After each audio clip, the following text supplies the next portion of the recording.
Yeah, Christina, we just heard at least 40, 50, maybe even 60 gunshots in that exact vicinity that we told you happened about 5-10 minutes ago. It was in that exact area on the west side of this very large white building, a enormous, just a showering of gunshots. In fact, we're going to pull over here. We're going to see vehicles that are starting to come this way. This has got to be the location where the suspect is, over on Mayfair, the 600 block, where that second officer was shot. At this time, this just happened seconds ago. I don't know who was shot. I don't know if that was, in fact, I'm going to talk to my photographer, Daniel, here. That certainly sounded, Daniel, like more than one gun was being fired. Oh, yeah, multiple guns. I jumped on the ground when I heard the shots ring out, and I waved you over. And the two CHP officers and the police here just ducked down, and they raised their guns. Yeah, so this is certainly a situation where it's sounding like now that wasn't the suspect that was firing. There's no way that one gun could fire all those bullets in that amount of time. I mean, I'm telling you, in a matter of 15 seconds, I heard at least 40, 50, maybe even 60 bullets that were shot. So clearly, something has happened out there. It certainly sounds like officers now shooting on that suspect. We're not sure where that happened. It's got to be near Mayfair a little bit. Now, I'm going to be honest with you. We're going to stick in our position. Clearly the information is a block or two away from us, but it's far too dangerous to leave where we're at right now. We're going to stay here and see if I can talk to somebody who may be monitoring the radio channels, one of these officers, to see if they know what's going on over there. Absolutely. I mean, with this second officer shot, I mean, who knows, perhaps it was clear to the officers surrounding that home that negotiation wasn't going to be an option. We don't know, but it sounds from what you heard that there's more than one gun going off. Yeah, there's absolutely no way that was just the suspect firing at the officers. There had to be an exchange of gunfire. There were far, far too many shots that rang out for it to be just one gun. So I think it's a very safe bet to say that there has been an exchange of gunfire, that officers did fire on that suspect. His condition, whether or not he has been shot or not, we just don't know. Yeah, there's a possibility the gunman, Nick, did have a hostage or two with him. We don't have confirmed reports on that, but we're hearing that could be a possibility. And as you know, one police officer was shot earlier today, a second one shot within the last few minutes or so. And you know from having covered these things that it could be getting to the point where law enforcement, maybe getting the guarantee that hostages are no longer being held, are saying pretty much enough is enough. And this is where we are right now. Yeah, there's no question about that, Walt. There is certainly a change in mentality here. When you have a suspect that shoots at one officer and injures one officer, there's always that mindset, take into custody, shoot when necessary. When he starts shooting and injures a second officer, it becomes very, very clear that the suspect does not want to be taken alive, and that there is almost no chance of bringing this custody in without some kind of nasty confrontation. So yeah, you're right. There's a change of mentality. There's a shift of tactics out here, and this is when you move into the position of shoot to protect yourself, because his gun will be firing likely again, and you don't want to change. You just don't want to risk it anymore. Yeah. We had heard from one particular report, again unconfirmed information, that the suspect might have turned the gas on inside the home. So perhaps the situation just had to come to a head one way or another before there could be an explosive situation. Again, that's unconfirmed, but it's one of the reports they were hearing, that perhaps the suspect had turned the gas on inside that home. Simney Chewin's on the phone. If you can hang on just a second, Nick. Simney's on the phone. She's been talking to witnesses, and actually Simney is where we got our confirmation of the name of the suspect. Simney, are you there? Yes, I'm here right now. I'm actually very close to the location. We actually heard the gunshots where we were, and just kind of reinforcing what Nick had said, it sounded as if there were 40, 50 gunshots, a barrage of gunfire. In fact, a lot of neighbors are out here. They've been out here for the last couple of hours trying to figure out what's going on in their neighborhood. As soon as we heard those gunshots, we saw multiple law enforcement cars pull up, actually telling us to move back because they said that we were in the direct line of fire. Okay, so you saw teams rush in, or at least vehicles rush in after those 40 shots were fired, 40 or so shots? Yeah, it looks like from our vantage points, most of the activity is centered a little to the west of where we are right now. Perimeters have been set up on both sides of the street. several law enforcement officers from neighboring jurisdictions are out here. A lot of them have their guns drawn. They're just prepared for whatever may happen.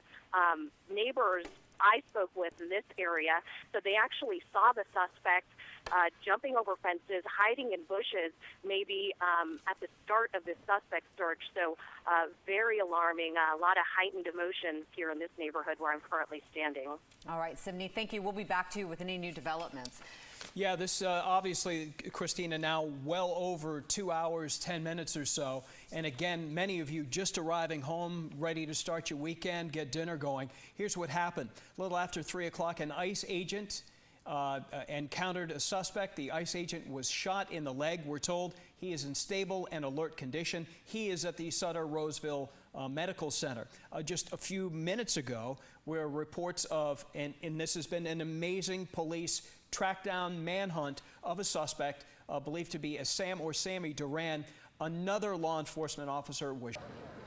All right, so we've got more vehicles moving in. So we were just told, like I said, by Sacramento. Oh, wow, heard that. More gunshots being fired out here. That sounded fairly close, Nick. All right, that only sounded like it was, that only sounded like, yeah, that had to be, gosh, maybe 2-3 blocks away. We're going to get out of the way because police are going to start moving in and out of here a little bit quicker. Yeah, if I were to guess, Christine, I'm going to confer with, again, Daniel, the photographer. Daniel, I would say those shots were maybe 2 blocks away? Yeah, about 2 blocks away. They were moving the SWAT vehicle around, and then the fire started going off. Yeah. So we're clearly a little too close for comfort here, but we're certainly going to get our best information. That's the, obviously, a law enforcement presence there. We're getting, some people are going to be making some statements as well. Okay. Maybe he's coming out to make one maybe now. we're going to hang with Patrick here for a moment, and there's going to be, it looks like an impromptu press conference. Patrick, if you can hear us, let's stay with us. Well, probably all that you've heard. I've been monitoring your traffic and ours, but we have several officers that have been shot, and right now I'm not certain on their status. We're going to go in now, and our job right now is we want to put a deputy assigned to every officer right now, just to a little added protection. So. Okay, Nick, I wasn't sure if you were listening to that reporter gathering additional information, but 4 officers now are at the hospital. We don't know the conditions yet of those officers, and we know 2 are from Roseville. 1 is the ICE agent, of course, and then 1 unknown. Have you heard anything else from your end? I've heard exactly that, Christina. The reason I was gone is because I took a jog around the block here to try to get to a little bit closer to talk to some of the officers that have a better idea of what's going on here. And yeah, I did talk to somebody who's confirmed that there are now 4 officers who have been shot, and that explains why we have now heard all of that gunfire. In fact, if you go back and look at the tapes, each round of gunfire accounts for each one of those 3 shootings since we've been here. Of course, we have no account of the first shooting of that ICE officer. I'm going to get out of the way here. We're going to open up the tape, the crime tape for one of the Roseville officers who are going to come through here. So from this vantage point, just to kind of recap where we are what we believe is east of where the suspect is, and I talked to a sergeant with one of the police departments who said that yes, this is now an active standoff situation, and that the manhunt portion of this is over. You no longer have anybody running through the streets, but that in no way means that it's okay for the residents in this area to let their guard down. Still have your doors locked, lock your windows, close the drapes, close the blinds, and like I said earlier, and I know it's common sense, and I forgive you for treating you like a child here, but I shouldn't say some, there are a lot of people out here. There are hundreds of spectators who are out here, and that really is not a good idea. So if you know of anybody who lives in this area, I would definitely suggest that you give them a call on their cell phone and tell them to go back inside their homes, because, as we know, this man is now capable of shooting 4 police officers, and he's not going to hesitate to shoot anybody else out here. Nick, thank you very much. We've got to go to Dave Marquis now, who's joining us on the phone with additional information. Again, we'll stay with Nick's pictures, but go to Dave. Dave? We're joining Lieutenant Cal Wallstead with Roseville Police, who's briefing us right now on the latest. They just called 911.